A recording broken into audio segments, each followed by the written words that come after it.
Hey, hey, friends, I am so excited about today's episode because we're going to be talking a bit with God about what we need.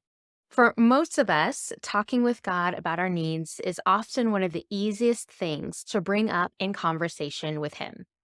The prayer requests of our loved ones, the concerns and worries and tangible needs of our own lives, the distress and loss and injustice in the world. Needs are many, and it's good that we bring them to God. The Bible instructs us to do so. And you probably don't need me to tell you that, but I'm here today because I'd like to remind you of something. Matthew 6 is the passage where Jesus teaches his disciples how to pray. And in verse 8, he says, quoting from the ESV, "Your Father knows what you need before you ask him." So, my encouragement today is yes, ask. Engage in conversation with God about your needs. Also, God knows your needs even better than you do, which often gets me thinking, what do I need that God knows that I need that hasn't even crossed my radar yet?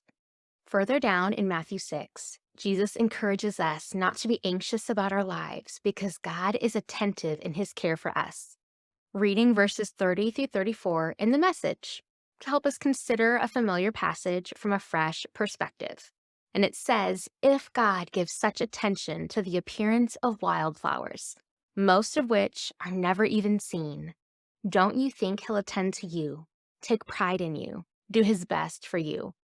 What I'm trying to do here is to get you to relax, to not be so preoccupied with getting so you can respond to God's giving. People who don't know God and the way he works fuss over these things. But you know both God and how he works. Steep your life in the God reality, God initiative, God provisions. Don't worry about missing out. You'll find all your everyday human concerns will be met. Give your entire attention to what God is doing right now. And don't get worked up about what may or may not happen tomorrow. God will help you deal with whatever hard things come up when the time comes. So yes, keep bringing your requests to God. And here's a new question you may not have asked him before with this awareness. I wonder what kind of needs he wants to meet based on his God reality and intimate care.